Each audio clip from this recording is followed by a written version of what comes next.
Thank you for tuning in to this first episode of Light of the Vedas. This is your host, Sri Sachinandan Das. In this podcast, we'll be exploring the mystical literatures of ancient India. We will discuss the wonderful stories that can be found in the Puranas and Mahabharata and Ramayana, as well as the philosophical teachings found in the works like the Vedanta Sutra and the Upanishads. And we'll begin with an introduction to the Vedic literatures and sort of the history of their creation and what they are, and then we'll take a deeper look at that most magnificent of Vedic literatures, the Bhagavad Purana. So I'd like you to stretch your imagination far back into time, before the ancient Sumerians dug their waterways along the Tigris and Euphrates, before ancient Egypt sprang up along the banks of the Nile. There was ancient India. The ancient Indians saw their land as very special. It was a sacred place, a religious place, just as one may find temples or mosques or churches throughout the world that are dedicated towards the pursuit of spiritual knowledge and towards God. So similarly, the land of India itself is considered like a temple upon the earth, a wellspring of spiritual knowledge. In fact, the ancient texts call this land Aryavart, or the land of the Aryans. Aryans meaning those who know the value of human life and are thus striving upwards in spiritual realization and following a particular culture of spiritual purity and practice. So ancient India is very much a land in which one takes birth in order to pursue spiritual practices. In particular, this Aryavart was understood to spread from the Saraswati River, which is gone, it's dried up, but it used to exist along the borders of Pakistan and the Punjab in India, and stretch all the way across northern India along the Ganges plain, where the Jamuna River also flows, and all the way into Bengal. And it is a land where the spotted antelope lives. In fact, that is one way in which these texts define this sacred land as being the place where you can find the spotted antelope. So, as a sage or rishi, say you're wandering around this land, as long as you see the sacred antelope, you understand that you're in a holy land. And they were discouraged from wandering outside of it. This was an agricultural society living very simply in harmony with nature. In fact, most people just lived in small villages scattered throughout the plains or along the sacred rivers. And there was no modern technology, obviously, no cars, no planes, no trains, no noise. And the people lived mostly in huts. And their transportation was, oftentimes their feet or bullock carts pulled by bulls. And although they did have the opulence of golden jewelry and they dressed very nicely, they weren't so much absorbed in gathering wealth. Rather, their wealth was the purity of the water, the purity of the air, the quality of the food, fresh fruits, fresh grains and vegetables taken from the field. And also harmonious relationships, nice big families, very loving, very kind, very unified together. It's just like, for example, right now it is Christmas time while making this podcast. And you see that people come together in their families once a year and they try to enjoy each other's association. And, it'd be very nice if families could shut off the television and shut off all the modern conveniences and just sort of sit together and talk and enjoy with each other. And in order to do that, you have to have very strong, harmonious relationships that take a long time to cultivate and that require a culture to cultivate. So similarly within the Vedic culture, there is this strong culture which cultivates good relationships which become a source of pleasure and happiness. So this was considered wealth in this culture. The ability to love your neighbor as well. Individuals treated each other very nicely according to strict religious codes. And it was a monarchical society, but ultimately the leaders of the society were considered enlightened sages. In fact, it's very interesting that the leaders of society were considered the sannyasis, and they were mendicants who traveled from door to door begging from the people. And in reciprocation for whatever fruits and grains would be given to them, they would hold out their cloth, sort of like their shirt, and they would hold it out in front of them, and whatever people put in it, they would be satisfied, much like a monk, sort of begging for food. And in reciprocation, they would gradually develop relationships with people and then encourage them in their spiritual life and also help them in their family life and in general try to become their friend. So these were the true leaders of society, and even the monarchs were under their guidance. So this is very much a religious society. And over and above all, you had these very powerful rishis that were present. These are individuals of immense power, because as one meditates and develops themselves spiritually, as a natural byproduct, one develops mystic powers, psychic powers, abilities to control nature. And so occasionally through these beautiful agrarian farmlands and jungles, you would have these extremely powerful sages and rishis who are wandering about. And so this is where our story begins. This is over 5,000 years ago. There's a great sage within the Vedic literatures known as Parashara Muni. He's very famous as a speaker of the Vishnu Purana, as well as the astrological text, the Brihat Parashara Hora Shastra, which is the main text of Indian or Vedic astrology. And so as this sage is walking through the farmlands and the forests, he recognizes or understands that there's a powerful astrological formation that is arriving. And this astrological formation or conjunction of the planets has the potential to bring into the world a greatly powerful spiritual person who will be a light to the world, who will benefit the world greatly. And in his wandering, he comes to the broad banks of the Jamuna River, and there Parashara finds a fisherman named Dusharaj, who's ferrying people across the river in his boat.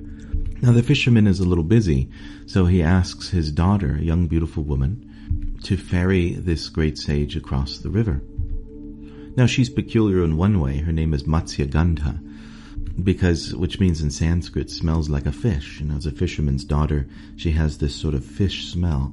In fact, the legends say that the fisherman had actually found her within the belly of a fish that he had caught. So taking this baby from the belly of a fish, he raised her as his own, but she always had this fish smell. But nevertheless, she was very, very beautiful and also very intelligent.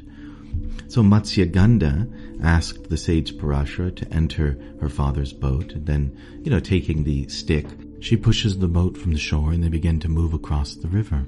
And in the midst of the river, the great sage Parashara presented Matsya Gandha with a very unusual request. He said that I am the great sage Parashara, and at this very rare astrological moment, there's the opportunity for a great soul to come into this world. So would you like to come together with me, and we can consummate a relationship, and I will give you this child?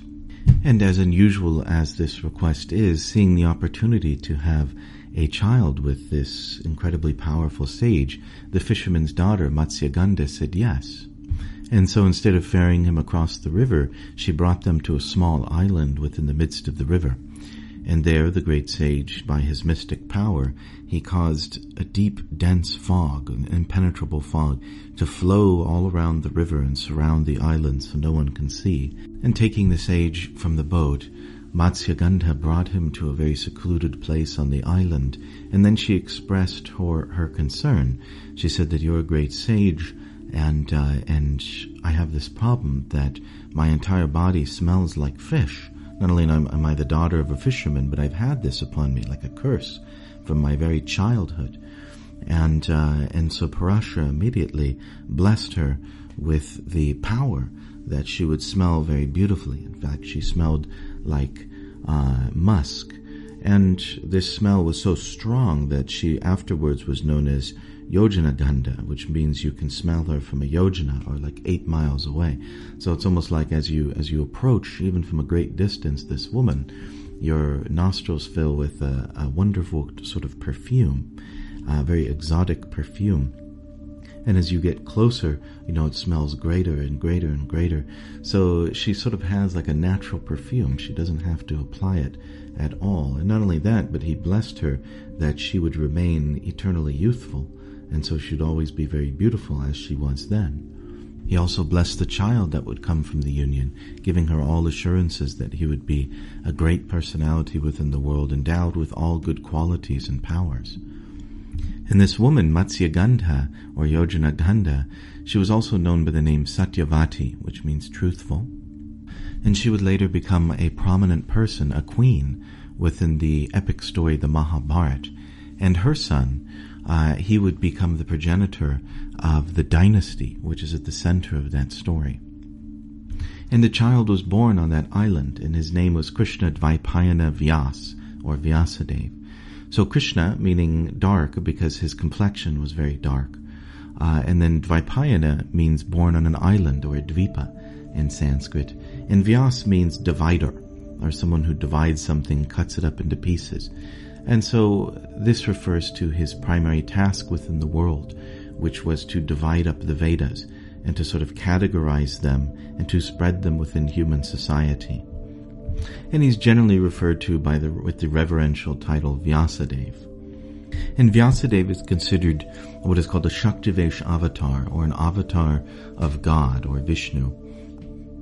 Meaning he's an incarnation, but he's not directly God. He's an empowered person. He's a soul, a regular individual just like you and me, and yet sort of the power of God comes down into him and gives him the strength to perform a superhuman task. And this task is to take the Vedas and to codify them and to write them down, and then to disseminate them for various spiritual schools into the human society.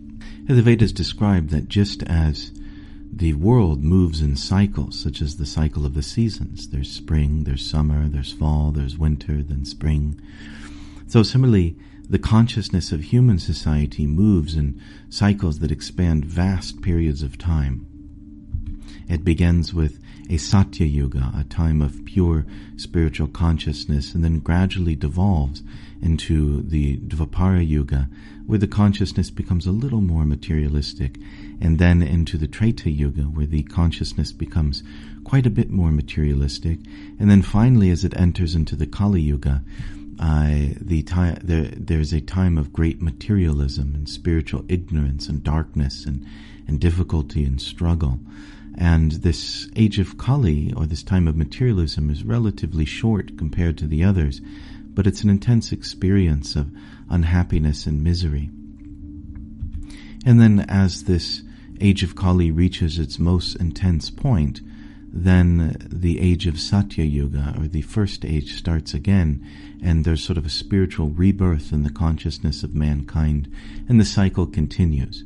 And as mentioned, these extend over long periods of time. If you were to look at, say, a clock face, which also moves in a cycle, and you look at the minute hand, so when the minute hand is at 12 o'clock, say that's the beginning of Satya Yuga. Satya Yuga would go all the way until the minute hand is at 6 o'clock. So almost half of the entire cycle. The second age, or Dvapara Yuga, would then extend from 6 o'clock, say, to 9 o'clock. So another large portion of the clock. And then the third age, Treta Yuga, would then expand from 9 o'clock all the way to probably about 11 o'clock. And then finally, Kali Yuga is just between 11 o'clock and 12 o'clock.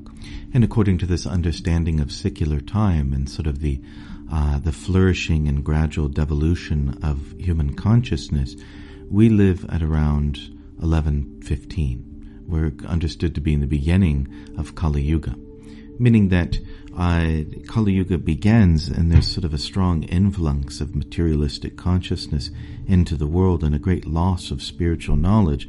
But it's still there at this time. Still, you can find spiritual knowledge, you can find an understanding of God, an understanding of the soul, and you can still develop it. But there's a strong struggle against gross spiritual ignorance. And as time goes on and on and on, gradually the materialism, the sort of spiritual darkness will win out. It'll overwhelm all spiritual knowledge. And it's predicted that after about another 5,000 years or so, then religion within the world will practically completely disappear. And the people will become more and more vicious. And the suffering of human society will grow more and more intense. And then after a very long period of time, as human society reaches that sort of midnight, that 12 o'clock point, then it's absolute spiritual darkness. And the Vedic literatures go into great detail describing what that looks like and how people are living. and it's not pretty. And then it describes, as the clock hand reaches 12 o'clock, a very beautiful sort of scent of sandalwood blows from the east, and there's sort of a spiritual rebirth all throughout the world, and the children of the people living at that time take birth in pure consciousness. And during the Satya Yuga, or this purest age, the Bhagavad Purana describes that the people are essentially sages. They're essentially rishis. There's not much society. There's not many buildings. Even villages aren't very common. The people live very, very simply, essentially as rishis or seers, living in the woods and meditating. So whatever humans are there at that time, they don't develop economics very much, or politics or anything like that. They just kind of live in spiritual community, sort of out in the woods, and their primary concern is meditating. And at that time, the Vedas are manifested as the Om. I'm sure most of the listeners are familiar with Om. So that sort of sacred vibration which encompasses the vibration of the universe, both spiritual and material, that's at the center of their practice. So basically you have a world filled with sages and rishis living very simply, practically speaking, eating only the fruits of the trees and absorbed in spiritual consciousness, very much like the Garden of Eden. They live very peacefully and simply, absorbed in their spiritual meditation and raising their consciousness and chanting the Om. As time goes by and the Satya Yuga gradually transforms into the second age of the Dwapara Yuga, there's a slight tinge of materialism, and these sages and rishis who lived in their hills and hermitages and in their mountain caves, they come out of the forest and they start to practice sacrifice or fire sacrifice, offering grains such as barley and wheat into the sacred fire along with clarified butter and mantras. And so these sages who have been meditating upon the Om, the Vedas are vibrating eternally within the Om. It is the sum total of all vibration. And the Vedas are understood to be a spiritual vibration which exists, very similar to the concept of the Akashic records. It exists on a subtle level within the Om, and its origin is ultimately God, and it's there manifesting from at the very time of creation. And so these rishis, while absorbed in the Om, they're able to hear also the transcendental vibration of the Vedas, this purely spiritual vibration. And hearing it, then they're able to draw down and pull out of it certain aspects of that vibration, which then apply for the spiritual advancement of human society according to the consciousness of that society. So as the consciousness began to become slightly more materialistic, from the Omkar they drew that element of Vedic vibration which is the heart or the basis of a culture of sacrifice. And so sort of human society begins to change, and this fire sacrifice becomes the center of it. And therefore, the Veda, it becomes the Yajur Veda, which means the Veda of worship. And the Yajur Veda is essentially the handbook for performing these sacrifices. And it has within it 4 divisions, Rig, Yajur, Sama, and Atharva, which are meant to be used by the 4 different types of priest which perform the sacrifice together. And as time goes on, gradually, little more and more materialism enters into human society, and we enter into the third age, the Treta Yuga. And previous to now, human society had lived essentially as a priesthood, absorbed in sacrifice. But now the materialism has grown to where there are other sorts of occupations which are needed. And the Vedas, again, from sort of the rishis, pull out of them an entire structure of human society which will facilitate the various needs and desires of society as it becomes more materialistic. And it is at that time that the 4 social orders and spiritual orders of society are created. And we'll talk about that more in the future.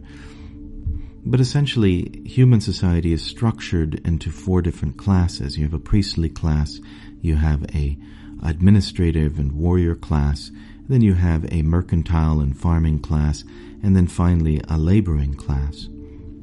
And also, human society is meant to pass through 4 different stages of life. There's the stage of being a student, and then the stage of sort of having a family and being married, and the stage of sort of entering into old age and gradually becoming detached from the world, and then finally a stage of full spiritual renunciation and absorption. And there's an entire culture which surrounds this, and the details of that culture can be found in books such as the Manu Samhita. And so essentially human society in its full structured form with its various occupations and stages of life, it comes into manifestation at that time. And there's a deeply religious culture which structures human society to function in a way in which those same spiritual values, as we found in the previous ages, are still maintained. And at that time also you'll find that the religious process changes, and the primary form of worship shifts from sacrifice, performing these fire sacrifices, and the priesthood surrounding it, to the worship of deities within the temples, or spiritual sacred images. So you'll find the building of these temples proliferates, and people are absorbed in performing ritual temple worship. And it was into this time period that Vyasadeva was born. And he could see the oncoming of Kali Yuga, the age of materialism, wherein darkness overwhelms spiritual knowledge. And he wanted to develop a system wherein the Vedic culture that existed could extend into Kali Yuga as far as possible before being overwhelmed. And the goal of this podcast is to then take these Vedic literatures, as many as exist today, and the culture surrounding them, and to really open them up and try to understand them and to gain light from them. So thank you very much for listening. If you found value in this, please like and subscribe. If you're listening on iTunes, please visit srisachinandana.com/iTunes and leave a positive review. Thank you again, and we hope you'll join us next time on Light of the Vedas.